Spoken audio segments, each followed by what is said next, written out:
So welcome to our channel S knowledge classes. तो आज हम देखेंगे chapter number 1 equality class 7th। तो यहाँ इक्वल बातों के बारे में, इक्वल राइट्स के बारे में, चीज़ों के बारे में बात होगी। ठीक है। अब यहाँ पर इस देश में कितनी इक्वलिटी मिलती है कितनी नहीं हो तो हम सब अच्छे से जानते हैं।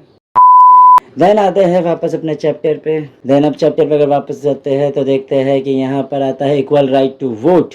देन इक्वल राइट मिलता है किस लिए? वोटिंग करने के लिए। वोटिंग किस लिए? ताकि हम चुन सके उन लोगों को जो हम पर राज कर रहे हैं या हमारे लिए फैसले ले रहे हैं। Then in a democratic country like India, जैसे इंडिया के बारे में बात करते हैं तो यहाँ पर रिलीजन के मामले में, एजुकेशन के मामले में, कास्ट के मामले में कोई अमीर है कोई गरीब है, ठीक है, इस हिसाब से कोई चीज़ नहीं चलती है। डेमोक्रेटिक कंट्री है, इसका मतलब सबको राइट है वोट देने का, और इसे कहते हैं यूनिवर्सल अडल्ट फ्रेंचाइज।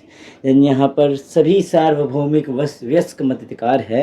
देन सार्वभौमिक वयस्क मत अधिकार है, यहाँ पर इसका मतलब है कि सभी एडल्ट को वोट देने का अधिकार है जो 18 वर्ष या 18 वर्ष से ज़्यादा है। जो आप देखते आए हो रोज़ाना जो इलेक्शंस वगैरह जब भी आते हैं, जब भी इलेक्शन वगैरह आते हैं तो आप देखते आए होंगे। The idea of universal adult franchise is based on the idea of equality.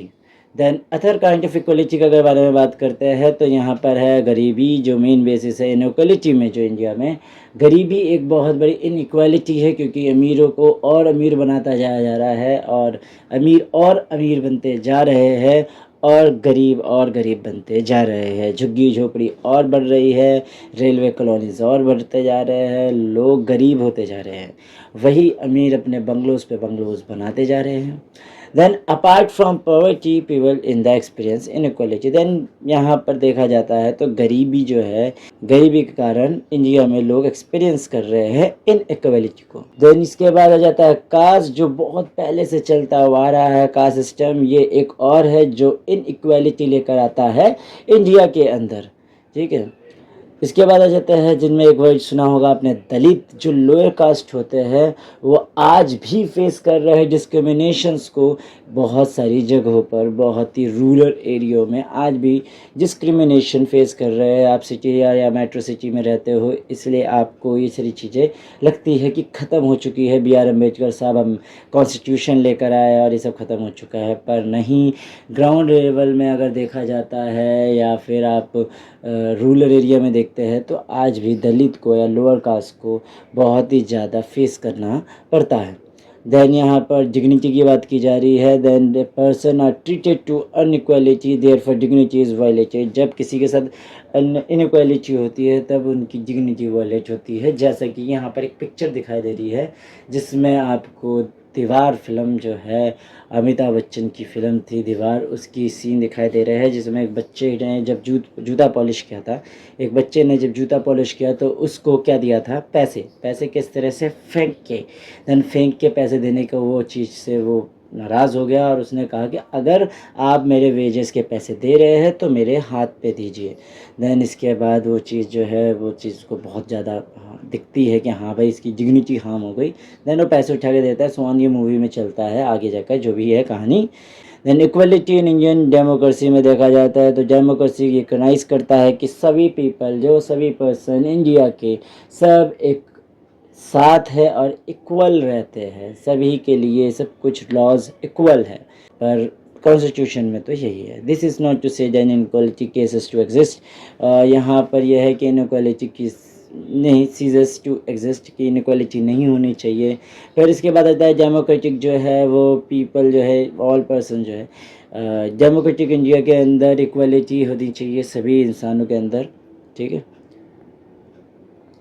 इसके अलावा कुछ लॉज बनाए गए ताकि लोगों को इस तरीके से ट्रीट किया जा सके ताकि किसी की भी डिग्निटी वायलेट ना हो सके और सभी के सभी इक्वल दिखाई दे। इसके बाद आ जाता है प्रोविज़न्स दिए गए कॉन्स्टिट्यूशंस के अंदर ताकि इक्वलिटी हो, जैसे कि सभी लोग नियम कानून के बाद आते हैं, ठीक है। नियम कानून सबसे पहले, लॉ सबसे पहले, उसके बाद इस इंडिया का हर एक पर्सन आता है। इससे एक इक्वलिटी शो होती है। इसके बाद आता है कोई भी आदमी जो है, कोई भी पर्सन डिस्क्रिमिनेटेड नहीं हो सकता है रिलीजन के बेसिस पे, रेस के बेसिस पे, कास्ट के बेसिस पे, प्लेस ऑफ बर्थ के बेसिस पे। वो रूरल एरिया में रहा इसलिए पीछे रहेगा, वो अर्बन में रहा इसलिए आगे रहेगा, उसका फीमेल या मेल की वजह से कि फ़ीमेल है देन वो पीछे रहेंगी, हमेशा तो आई हुई है, मेल डोमिनेटेड कल्चर बना हुआ है तो अब भी रहेगा, ऐसा कुछ भी नहीं हो सकता है। इसके अलावा ऑल पब्लिक एक्सेस जो पब्लिक प्लेसेस है जहाँ playground, hotel, shops, markets, malls, ये सभी जगहों पर हर किसी व्यक्ति जो है, हर कोई व्यक्ति गरीब से गरीब, चाहे वो फुटपाथ पे क्यों ना रहता हो, वो एक्सेस कर सकता है। और बात है कि जब हम किसी गरीब आदमी फुटपाथ में जो लोग होते हैं उन लोगों को इसके अंदर एंट्री करने ही नहीं देते हैं। और फिर से मेरी सच्चाई आ गई, देन में सच बोलने की आदत मेरी कब छूटेगी। देन वापस आ जाता है टॉपिक्स पे। तो यहाँ पर दो वे है गवर्नमेंट की जिससे वो इम्प्लीमेंट करता है एक इक्वलिटी को, किस तरीके से, कॉन्स्टिट्यूशन के लॉ से और गवर्नमेंट प्रोग्राम और स्कीम जो हेल्प करता है उन कम्युनिटी को जिसे डिसएडवांटेज मिला है। जैसे कि आप कुछ स्कीम्स वगैरह में देखते हैं तो एससी और ओबीसी के लिए काफ़ी जगहों पर रिजर्वेशंस होती है। इसके अलावा जो काफ़ी कास्ट जो है लोअर कास्ट एससी ओबीसी के बारे में आप सुना होगा जिसको काफ़ी जगह पे रिजर्वेशंस मिलती है। इसके अलावा जो गरीब तबके के लोग हैं जन बीपीएल, उनको काफ़ी हद तक उनको फ़ायदा पहुंचाया जाता है हॉस्पिटल के अंदर, राशन के अंदर। देखिए कुछ तरीके से है, या और भी बहुत तरीके स्कीम्स होती है जो गवर्नमेंट लेकर आती है। देन इशू की जाती है इक्वालिटी इन अथर डेमोक्रेसीज, जो अथर डेमोक्रेसीज है जिन अलग अलग जगहों पे भी तो डेमोक्रेसी है, वहाँ की बात करते हैं तो India is the only democratic country in the where is inequality. सिर्फ इंडिया एक इस तरह का एक डेमोक्रेटिक कंट्री है जहाँ पर बहुत सारे जो इनक्वालिटी शो दिखाई देती है। Where the struggle for equality continues to exist, आज तक लोग इक्वालिटी के लिए लड़ रहे हैं, स्ट्रगल कर रहे हैं। In many democratic countries around the world, यहाँ पर अगर पूरी दुनिया को घूमा जाए, दोनों दुनिया का चक्कर काटे तो ऐसी तरीके से दूसरी जगह पे शो नहीं करता है। जैसे कि क्वालिटी का जो इशू है अब कंटिन्यू नहीं होता है, इज़ अ की around from the continue struggle लोगों। जैसे कि एग्जांपल देखा जाता है तो यूएसए के अंदर अफ्रीकन अमेरिकन जो एक एंसेस्टर्स थे, कौन, स्लेव के। देखिए हुआ क्या था, यहाँ से स्लेव्स उठा के लेकर जाते थे, अफ्रीका से इंपोर्ट किए जाते थे अमेरिका के अंदर। अमेरिका में सारे गोरे लोग हैं।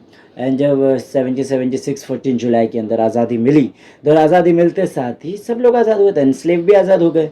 तो स्लेव को फाइनली वो भी एक तरीके से सिटीज़न बन गए, लेकिन डिस्क्रिमिनेशन रहा कि तुम यहाँ के नेटिव नहीं हो, दूसरा तुम स्लेव थे, तीसरा तुम ब्लैक हो। इस तरीके से बहुत ज़्यादा उनको डिस्क्रिमिनेशन फेस करना पड़ा। लेकिन आगे जाते जाते जाते चीज़ें बदलती चली गई और फाइनली वो धीरे धीरे धीरे ठीक हुआ, उनकी सिचुएशन भी ठीक हुई। This despite the fact that there was a movement, यहाँ पर एक मूवमेंट चला 1950 में जिसने बहुत पुश किया इक्वल राइट्स को लेकर, जिसमें अफ्रीकन अमेरिकन जो है, अफ्रीकन अमेरिकन जो वहाँ के नेटिव अमेरिकन नहीं है, जाते की बात करें ब्लैक अमेरिकन। देन 1950 में बहुत से सारे जो है मूवमेंट्स चले और फाइनली मूवमेंट होने के बाद 1950s में अफ्रीकन अमेरिकन को इक्वल राइट मिला। आपने देखा, आपने ओबामा के बारे में सुना है, देन देखा है जो राष्ट्रपति थे, पूर्व राष्ट्रपति थे यूएसए के। देन आपने देख लिया वहाँ पर एक ब्लैक पर्सन एक प्रेसिडेंट बन सकता है।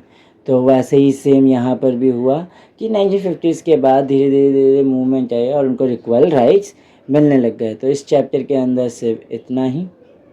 जिस तरीके से मैंने बाकी सारे सब्जेक्ट्स को हैंडल किया है उसी तरीके से मैंने इसको भी हैंडल करने की पूरी कोशिश की। आई होप कि मैं पोल साइंस बहुत अच्छे बेहतर तरीके से आपको समझा पाया।